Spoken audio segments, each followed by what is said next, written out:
पूर्वोत्तर भारत में तेज़ी से विकास होता दिखाई देता है।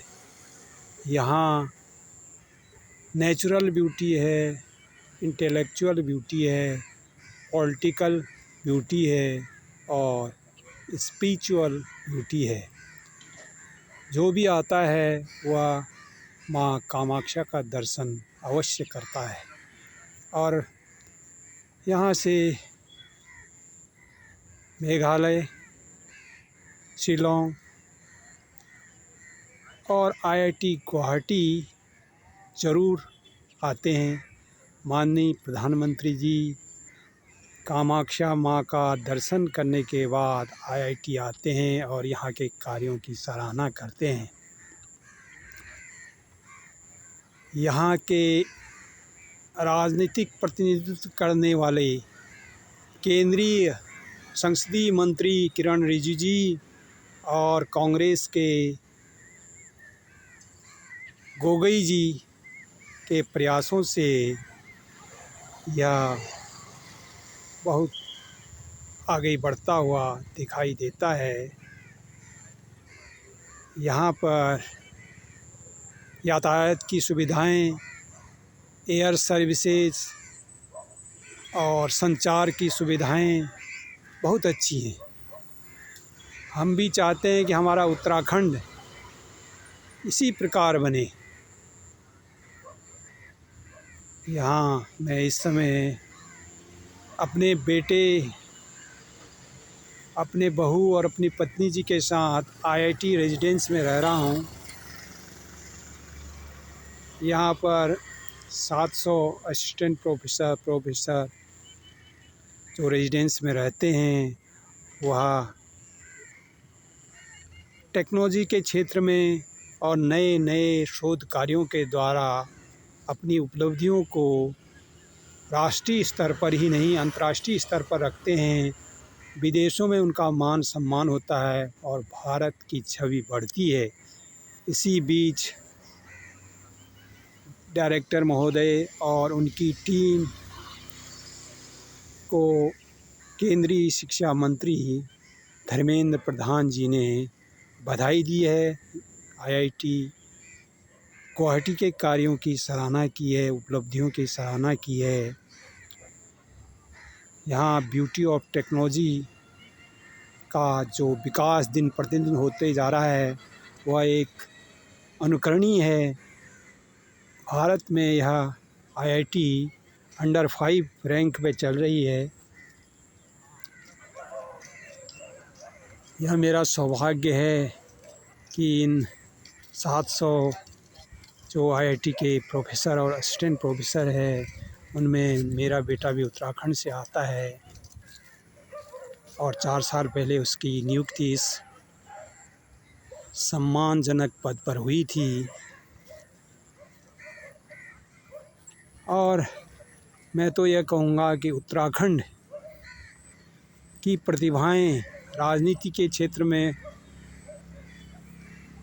रक्षा के क्षेत्र में, प्रशासनिक क्षेत्र में, खेल के क्षेत्र में राष्ट्रीय और अंतर्राष्ट्रीय स्तर पर अपना स्थान बनाए हुए हैं। उत्तराखंड भी प्राकृतिक दृष्टि से, रक्षा के दृष्टि से, राजनीतिक दृष्टि से महत्वपूर्ण राज्य है, किंतु वहाँ पर एयर सर्विस अच्छी नहीं है। जब हम पिथौरागढ़ से आए थे 6 तारीख को तो हमें 1 बजे तक वहाँ इंतज़ार करना पड़ा और फिर विमान नहीं आया तो हमें जो है वहाँ से गाड़ी बुक करके हल्द्वानी रात को 9 बजे पहुँचे।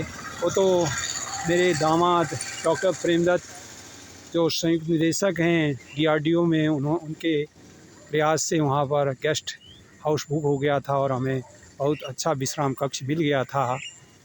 अन्यथा बहुत ही हमें परेशानी होती।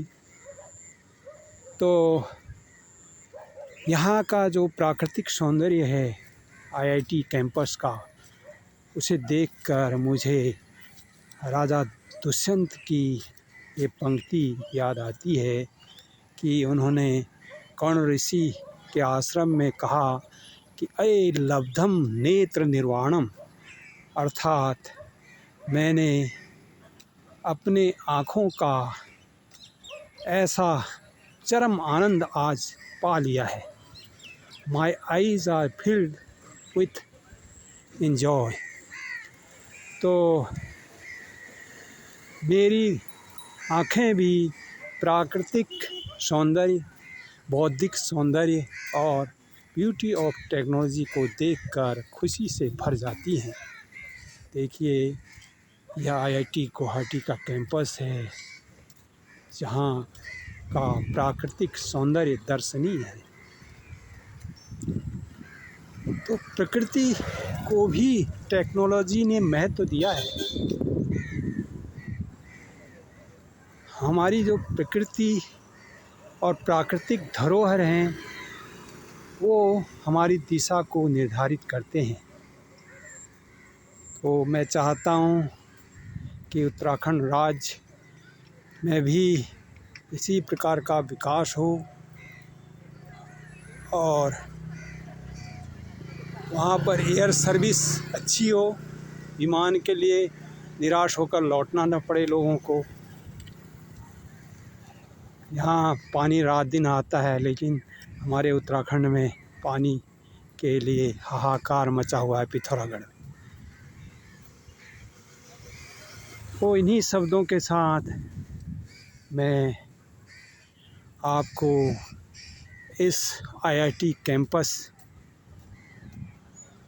की धरती से आप सबको, उत्तराखंड वासियों को याद करता हूँ। मुझे यहाँ बहुत अच्छा लग रहा है और मेरे बेटे ने यहाँ बुलाया है।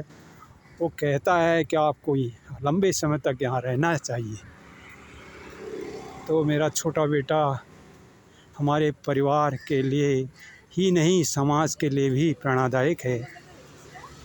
और हमारी जो प्रतिभाएं हैं उत्तराखंड की, वो भी प्रेरणादायक हैं।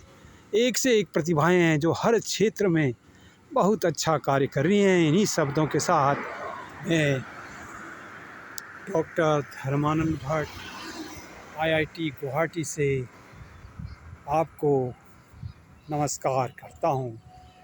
धन्यवाद।